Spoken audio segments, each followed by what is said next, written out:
My wife and I got married on August 27, 2011.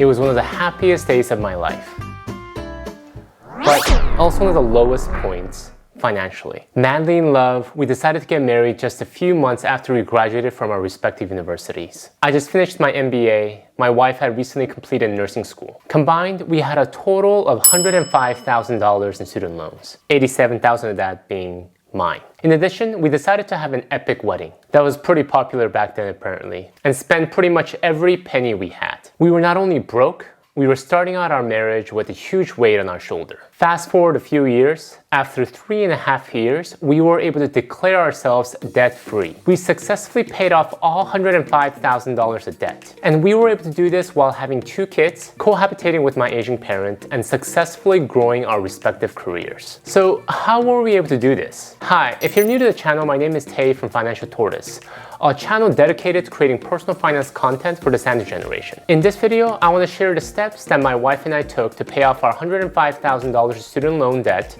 and break down some of the important details I hope you would find helpful in your own debt paydown journey.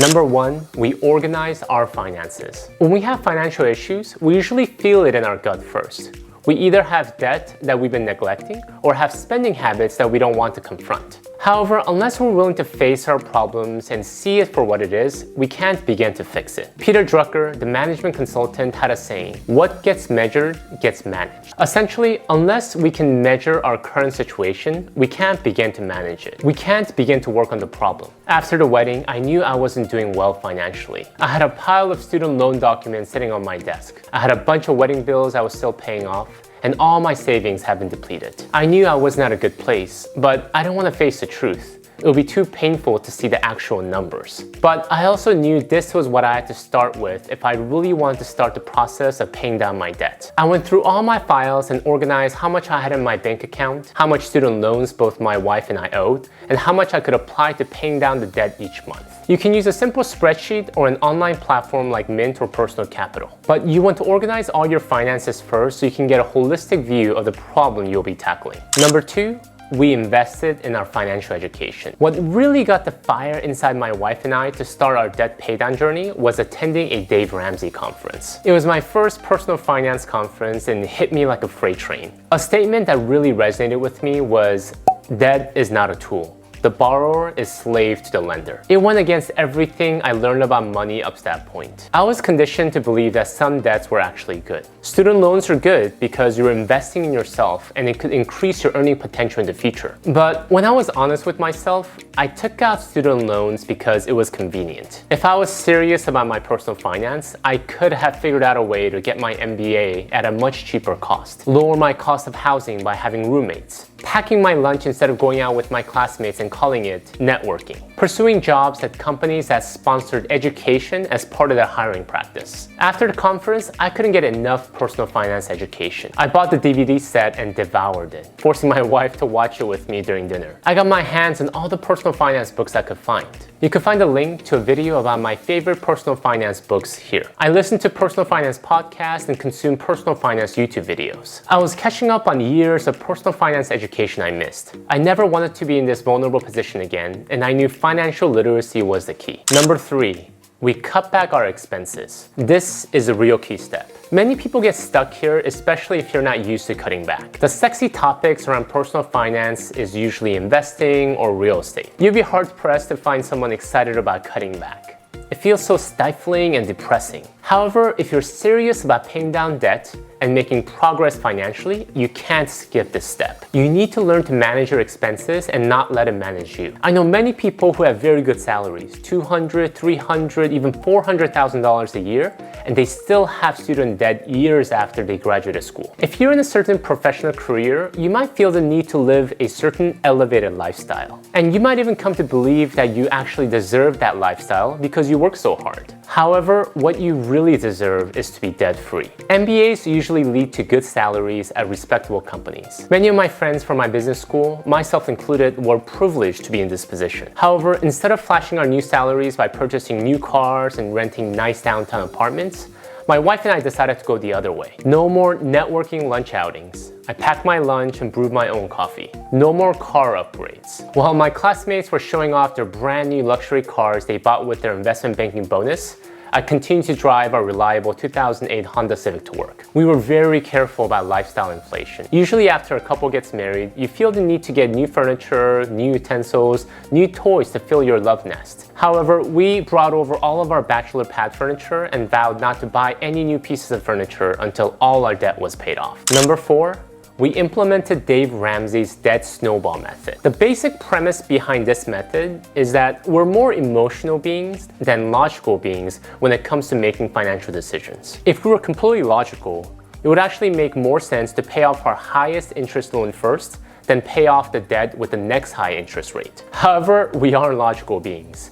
If we were logical and rational individuals, we wouldn't have gotten student loans in the first place. So what Dave Ramsey proposes here is to actually pay off our debt from the smallest to the largest. This allows us to get quick wins and motivates us to keep going with our plan. Paying down debt is a marathon, not a sprint. So you need all the motivation you can get to keep going. On a spreadsheet, I listed out all of our student loans from the smallest to the largest, ignoring interest rates. While still paying the minimum for all other student loans, we would tackle the smallest one with all the extra money we had until it was paid off. Once it was paid off, I would leave it on my spreadsheet but just strike it out.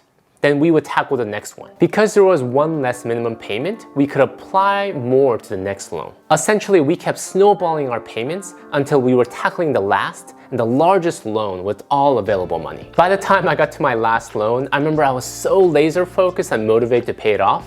I would scrummage through our car and any other hidden crevice around the house to find loose change. Number 5, we grew our careers and our income. So this is the other half of basic personal finance 101. There's a limit to how much you can cut, but there is no limit to how much you can make. If you really want to speed things up in your debt paydown journey, you need to make more money. This is where the benefit of a multi-generational family really kicked in for us. Most often when couples are thinking about children, they also need to think about how to handle the logistics that comes with having a child. Do one parent stay home with the child before he or she is old enough for school? Or do you find a local daycare? Can you afford to hire a nanny? For us, because we decided to cohabitate with my parents, my mom was able to thankfully fill that role. We did pay her, but then the biggest factor in this arrangement was that we trusted her to take care of her grandchildren. Feeling secure that someone was watching our baby when we left for work, both my wife and I were able to continually dedicate ourselves to our careers and really grow it. We could take on travel assignments that might take us out of town for a few days. We could take on hard duties that kept us later at work. We were so focused on paying down our debt, we were willing to make the sacrifice now so we could enjoy the debt freedom as soon as possible. We were also willing to make those sacrifices now so we wouldn't have to make it later when the kids were older. Whether you have a normal job like us or have your own business, if you want to pay down your debt as soon as possible,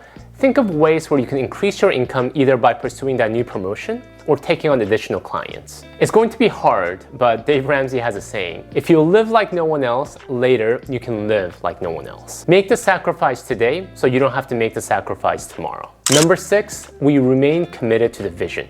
Debt pay down is a long journey. Unless you have very high income and are able to cut your expenses down drastically overnight, it's going to take you years. I've seen people who were able to do it within 2 to 3 years, but I've also seen others who took many more years. Everyone's pathway is different, so don't compare yourself to others. What matters is your pathway. And even once you lay out your plan, you are going to have distractions, things that might throw you off the rail. For us, this was having kids. A year into our debt paydown journey, my wife was pregnant with our first child. This could have completely thrown us off our initial goal of paying down our student loan as soon as possible. Having a child is a very emotional process, and as a first-time parent, you're terrified of making mistakes. One way we overcompensate this insecurity is by buying all the best and greatest gears for your baby. The best stroller, the best crib, the best car seat. I admit, I did go down this dark pathway with several of our items. Once you start down the car seat shopping route, don't be surprised if you come out the other end with the baby car seat suitable for F-22 jet pilots. It's easy to get discouraged and to feel like you want to throw in the towel the moment you're distracted or make one mistake in your debt paydown journey. But be patient. Anticipate that you'll make mistakes and that things won't go the way you initially planned. We had a saying in the military, no plan survives first contact. Very rarely does a plan work out exactly as initially planned. Life happens, and the key to success is how we handle those unexpected events while keeping the long-term goal in perspective. Stay committed to the vision. Few ways that can help you to do this is to curate your information feed. One of the big reasons why I went down the baby gear shopping black hole was because I was allowing myself to be influenced by other parents on social media and their new shiny strollers or new car seats. Instead of allowing yourself to be influenced by what other people are buying these days, allow yourself to be influenced by people and feeds that support your goals. Personal finance books, personal finance YouTubes, personal finance podcasts. And outside social media, try to find other people who are pursuing the same journey as you. If you have people around you that don't support your vision, don't feel bad about distancing yourself from them for now. You have a vision and a goal you're trying to achieve, you need to prioritize that. Number 7, don't underestimate what you can achieve. Humans tend to overestimate what we can accomplish in the short term, but underestimate what we can accomplish in the long run. When my wife and I look back at our debt paydown journey, we're in awe of what we were able to accomplish. If someone told us at the beginning of our journey that we would have paid off $105,000 of student loan in 3.5 years, we would have laughed very nervously. But by focusing on the day-to-day progress and our ultimate goal, we stuck through it. We were a tortoise that just kept moving despite how slow our progress was. I'll never forget the day I made that last payment and said goodbye to student loans forever. I believe that you will one day reach that day as well. I'm rooting for you. Thank you guys for watching. If you found value from this video, please hit the like button, leave a comment, and subscribe to the channel so that you don't miss out on any of my other upcoming videos. I firmly believe that being part of the sandwich generation doesn't have to mean financial stress. With careful planning and preparation, we can thrive during this stage of life. Help me spread the knowledge. Thank you again, and I'll see you in my next video.